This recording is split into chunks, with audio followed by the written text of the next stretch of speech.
Hi అండి, welcome to our channel.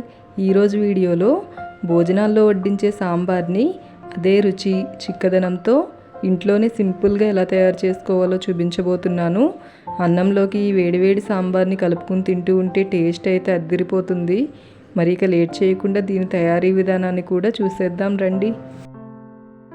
దీనికోసం కుక్కర్లోకి ఒక చిన్న కప్పుతో కప్పున్నర వరకు కందిపప్పును వేసుకుని 3-4 సార్లు శుభ్రంగా కడిగి ఇందులోకి 1 గ్లాసున్నర వాటర్ని, 1/2 టీ స్పూన్ పసుపు, 1 టీ స్పూన్ ఆయిల్ని వేసుకుని మూత పెట్టి 8 విజిల్స్ వచ్చేంత వరకు ఉడికించుకోవాలి. పప్పు ఉడుకుతూ ఉంటుంది. ఈలోపు ఒక గిన్నెలో వాటర్ని వేసి శుభ్రంగా కడిగి పెట్టుకున్న చింతపండుని వేసి నానబెట్టుకోవాలి. ఇప్పుడు ఈ గిన్నెను పక్కకు ఉంచి కుక్కర్ ప్రెషర్ మొత్తం పోయిన తరువాత మూతను తీసి 1 టీ స్పూన్ సాల్ట్ వేసుకొని ఇలా పప్పు గుత్తితో కానీ విస్కర్తో కానీ మెత్తగా చేసుకోవాలి. పప్పు ఎంత మెత్తగా ఉంటే మనం చేసుకునే సాంబార్ అంత చిక్కగా టేస్టీగా వస్తుంది. ఇప్పుడు దీన్ని పక్కకు ఉంచి స్టవ్ ఆన్ చేసి కడాయి పెట్టుకుని 1 టేబుల్ స్పూన్ ఆయిల్ని వేసుకోవాలి. ఇందులోకి కట్ చేసి పెట్టుకున్న ఉల్లిపాయ, పచ్చిమిర్చి ముక్కలు, అరకప్పు సర్కిల్ షేప్లో కట్ చేసుకున్న క్యారెట్ ముక్కలు, అరకప్పు టమాటో ముక్కలు, 1 కప్పు కట్ చేసుకున్న ములక్కాడ బెండకాయ ముక్కలు, 2 కప్పుల వరకు సొరకాయ ముక్కలు వేసుకోవాలి. ఇవే కాదండి, మీ దగ్గర వేరే వెజిటేబుల్స్ ఉన్నా వేసుకోవచ్చు. ఇప్పుడు ఇందులోకి 1.5 tablespoon salt, 1/2 teaspoon పసుపు వేసి ఒకసారి బాగా కలుపుకొని మూత పెట్టి వీటన్నింటినీ బాగా మగ్గనివ్వాలి. ఇప్పుడు నానబెట్టి పక్కన ఉంచుకున్న చింతపండును తీసుకుని ఈ విధంగా ఒకసారి బాగా కలుపుకొని వేరొక బౌల్లోకి చింతపండు రసాన్ని తీసి పెట్టుకోవాలి.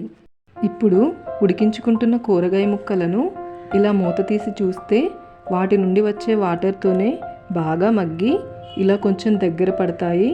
అంటే కూరగాయ ముక్కలన్నీ 50% వరకు బాగా ఉడికిపోయినట్లే. ఇందులోకి చింతపండు రసాన్ని వేసుకొని 1 టీ స్పూన్ ఉప్పు, 1 టీ స్పూన్ కారం వేసుకొని ఒకసారి మొత్తం బాగా కలిసేలా కలిపి మూతను ఉంచి 5 నిమిషాల పాటు ఉడికించుకోవాలి. ఇలా ఉడికించడం వలన ముక్కలకు పులుపు, ఉప్పు, కారం బాగా పడతాయి. 5 నిమిషాల తర్వాత మూతను తీసి ఒకసారి కలుపుకోవాలి. ఇప్పుడు ఇందులోకి మెత్తగా చేసి పెట్టుకున్న కందిపప్పు పేస్ట్ని వేసుకోవాలి. దీనిని కూడా బాగా కలిసేలా ఒకసారి కలుపుకొని కుక్కర్లో 1 గ్లాస్ వాటర్ని వేసి మిగిలిన పప్పును కూడా బాగా కలిపి ఆ వాటర్ని కూడా ఇందులోకి వేసుకోవాలి. ఇందులోకి చిన్న బెల్లం ముక్కను వేసుకోవాలి. 1 అంగుళం వరకు ఉన్నదైతే సరిపోతుంది. అలాగే 2 రెమ్మల కరివేపాకు, చిన్నగా కట్ చేసి పెట్టుకున్న కొత్తిమీరను వేసుకోవాలి. ఇందులో మంచి సాంబార్ ఫ్లేవర్ కోసం 1 టీ స్పూన్ సాంబార్ పౌడర్, అలాగే 1/2 టీ స్పూన్ ధనియాల పొడి వేసుకొని ఒకసారి మొత్తం బాగా కలిసేలా కలుపుకోవాలి. ఇలా కలుపుకున్న తర్వాత మరొక 5 నిమిషాల పాటు బాగా మరిగించుకోవాలి.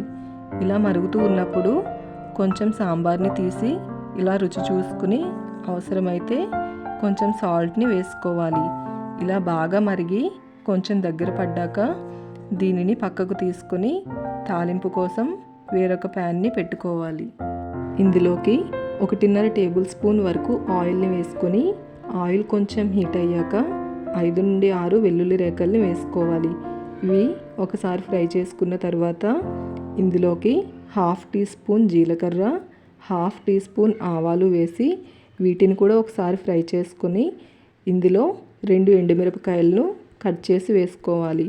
ఇవి కూడా కొంచెం వేగనిచ్చి కొంచెం కరివేపాకును కూడా వేసుకొని తాలింపు మొత్తం ఇలా బాగా ఫ్రై అయ్యేలా వేగనిచ్చి ఇందులోకి 1/2 టీ స్పూన్ ఇంగువను వేసి మరొకసారి ఫ్రై చేసుకుని స్టవ్ ఆఫ్ చేసుకోవాలి. ఈ తాలింపుని మరిగించి పెట్టుకున్న సాంబార్లోకి వేసుకొని ఈ విధంగా తాలింపు పెట్టుకుంటే ఎంతో రుచిగా ఉండే సాంబార్ తయారైపోతుంది. ఇంటికి చుట్టాలు వచ్చినప్పుడు లేదా ఏదైనా స్పెషల్ అకేషన్స్ అప్పుడు ఈ విధంగా సాంబార్ చేసి పెట్టండి. టేస్ట్ చేసిన వాళ్ళందరూ సూపర్ అని చెప్తారు.